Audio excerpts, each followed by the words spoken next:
Terwahid Wahyudi. Di sini kami ingin mewawancarai seputar masa Orde Baru nih. Jadi kita di sini udah ada narasumbernya yaitu Pak Ali. Mari kita mulai. Pertanyaan pertama saya buka, Pak, apa yang Bapak rasain pas lahirnya Orde Baru? Apa yang saya rasain? Ya. Yang saya rasain nggak ada apa-apa ya, karena saya nggak pernah ngalamin awalnya Orde Baru, karena awal Orde Baru itu tahun 1967. Nah, 1967 terus terang saya belum lahir, kayak gitu. Jadi saya tidak bisa merasakan apapun. Kalau pertanyaan apa yang Bapak rasakan pada saat Orde Baru lahir, saya nggak merasakan apa-apa, belum tahu gitu. Ya, karena memang saya pada saat itu belum lahir. Gitu. Ya. Oke, selanjutnya nih pada saat itu kan kebijakan politik. Terus apa aja sih yang politik, sosial?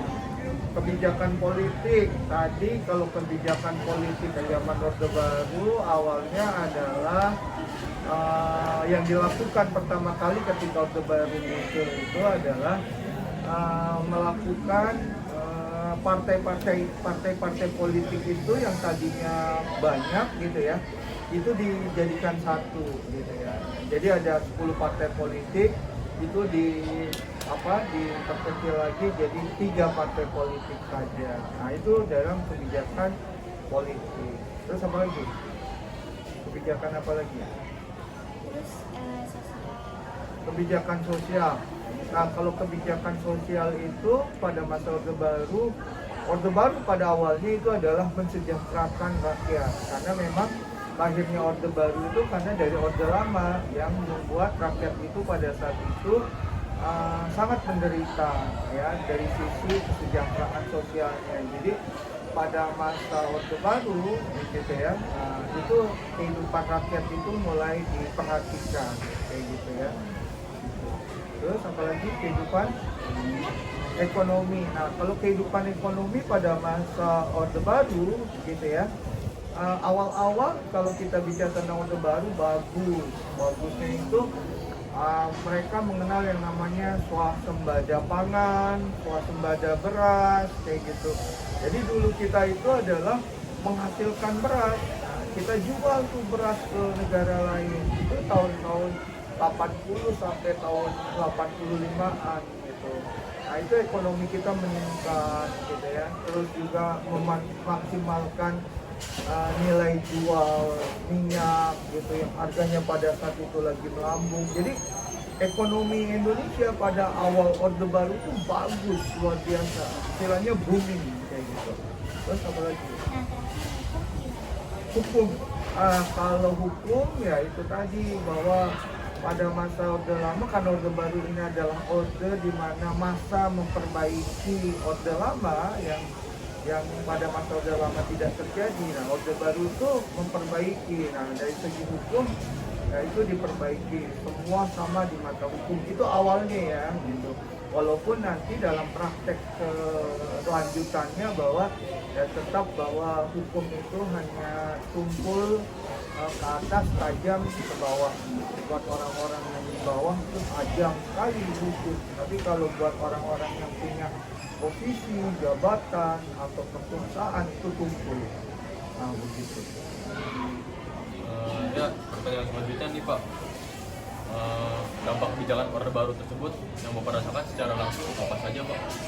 Dampak kebijakan politik Orde Baru, kalau saya kan merasakan dampak kebijakan politik Orde Baru itu ya dalam bidang ekonomi ya. Nah, yang pasti bahwa ekonomi itu kita lebih bagus lah kondisinya dibandingkan dengan sekarang gitu ya.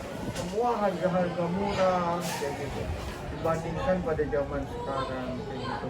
Keamanan itu bagus gitu ya. Terus juga tidak ada hal-hal yang ingin ya misalnya ingin melepaskan diri dari Indonesia atau menghujat saling menghujat gitu kan. Nah, itu pada zaman Orde Baru tidak ada, karena pelakunya itu tegas mereka secara hukum. Nah, itu Orde Baru.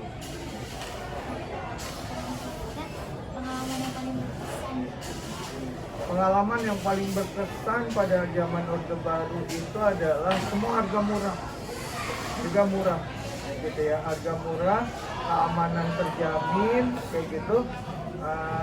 Terus apalagi ya tidak ada gontok-gontokan gitu ya antar partai politik, semuanya tersentralisasi, semuanya fokus gitu loh. Orde Baru itu pemimpinnya begitu disegani, dihormati, jadi sehingga orang-orang itu tidak ada saling gontok-gontokan karena mereka takut gitu loh. Begitu luar biasanya kontrol kekuasaan terutama dari tangan Presiden Soeharto itu mengontrol bagi mereka yang melakukan penyimpangan-penyimpangan. Nah, kayak gitu. Itu menurut saya hal yang positif. Nah, pertanyaan terakhir nih Pak, apa ya, berakhirnya masa Orde Baru itu apa nih yang Bapak rasain secara dari materi atau apa gitu? Berakhirnya pemerintahan Orde Baru ini terjadi karena banyak penyimpangan-penyimpangan politik, terutama kolusi, korupsi, dan nepotisme, kayak gitu ya, KKN.